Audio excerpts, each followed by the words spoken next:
के 3-4-81 के अव्यक्त महावाक्य, जिसकी हेडिंग है ज्ञान मार्ग की यादगार भक्ति मार्ग। ज्ञान मार्ग की यादगार भक्ति मार्ग। इसमें मुख्य जो बाबा ने महावाक्य उच्चारे, उसमें पहले बाबा ने कहा, अभी बाप श्रेष्ठ आत्माओं के श्रेष्ठ कार्य, श्रेष्ठ जीवन की कीर्ति गाते हैं। फिर भक्ति मार्ग में कीर्तन हो जाएगा। ये बाबा आज बता रहे हैं कंपैरिजन। फिर भक्ति मार्ग में उसका क्या हो जाएगा? कीर्तन हो जाएगा। अभी अतीन्द्रिय सुख की प्राप्ति के कारण खुशी में आत्माओं का मन नाचता है, और भक्ति में फिर क्या होंगे? पांव नाचेंगे। अभी श्रेष्ठ आत्माओं के गुणों की माला सिमरन करते हैं या वर्णन करते हैं। फिर भक्ति मार्ग में मनकों की माला सिमरन करेंगे। फिर मनकों की माला सिमरन करेंगे। अभी आप सब स्वयं बाप को भोग लगाते हो। भक्ति में इसका रिटर्न आप सबको भोग लगाएंगे, फिर देवताओं को भोग लगाएंगे। जैसे अभी बाप के सिवाय, बाप को स्वीकार कराए बिना कोई भी वस्तु स्वीकार नहीं करते हो, पहले बाप, ये स्नेह सदा दिल में रहता है। ऐसे ही भक्ति में सिवाय आप देवात्माओं को स्वीकार कराने के खुद स्वीकार नहीं करते हैं। पहले अपने इष्ट या देवी देवता को भोग लगाते हैं, फिर स्वीकार करते हैं।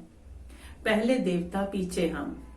जैसे अभी आप कहते हो पहले बाप फिर हम, तो बाबा कहते हैं तो सब कॉपी की है उन्होंने।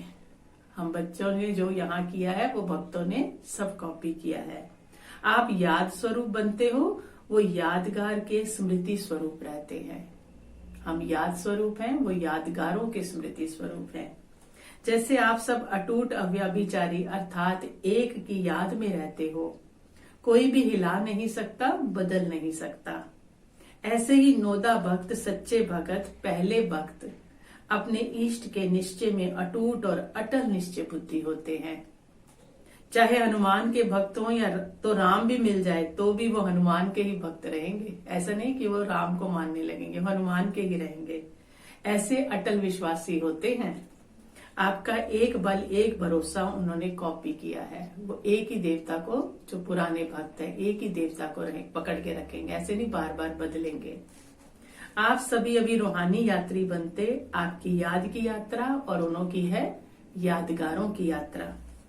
बाबा कहते हैं, बच्चे अगर आप अब सभी एक की याद में एक रस नहीं अगर रहते हो, एकाग्र नहीं रहते हो, अटल नहीं बनते हो, तो भक्त, बाबा कहते तो आपके भक्त अटल निश्चय बुद्धि नहीं होंगे। अगर यहाँ हम अटल नहीं है तो वो भी अटल निश्चय बुद्धि नहीं होंगे। यहाँ आपकी बुद्धि भटकती है और भक्तों के पांव भटकेंगे। तो पता लगा क्यों भटक रहे? हम कहते कभी किसी के पास जाते हैं, कभी किसी के पास जाते हैं। तो बाबा कहते हैं यहाँ ब्राह्मणों की बुद्धि भटकती है और वहां भक्तों के पांव भटकते हैं। कभी किसी को देवता बनाएंगे, कभी किसी को।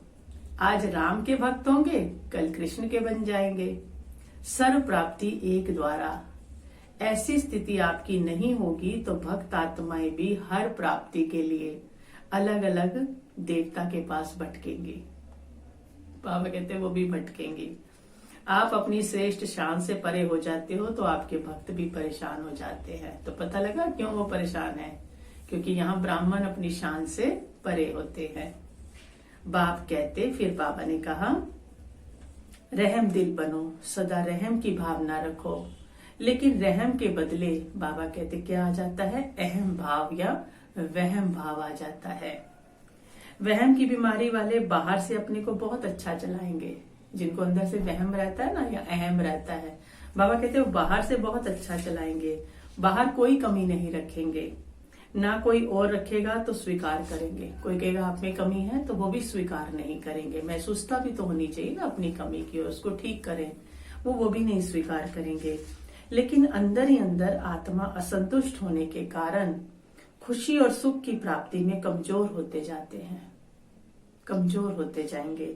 ऐसे ही दूसरा है अहम भाव। रहम भाव की निशानी है हर बोल, हर संकल्प में एक बाप, दूसरा ना कोई।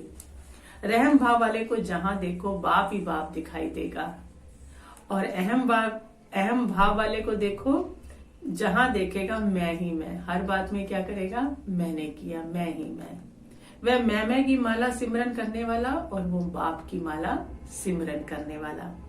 मैंपन बाप में समा गया, इसको कहा जाता है लव में लीन होना। लव में लीन होना, वह लवलीन आत्मा और वह है मैं लीन आत्मा। बाबा कहते वो है लवलीन आत्मा और दूसरी है मैं लीन आत्मा। अब समझा, आपकी कॉपी करने वाले सारे कल्प में हैं। बाबा कहते आपके कॉपी करने वाले सारे कल्प में हैं। ये बाबा ने समझाया। फिर तीसरी पॉइंट बाबा देते, बाबा कहते भक्ति के मास्टर भगवान हो तुम। भक्ति में कौन मानते हैं, सारे देवताओं को मनुष्य आत्माएं भगवान मानती हैं।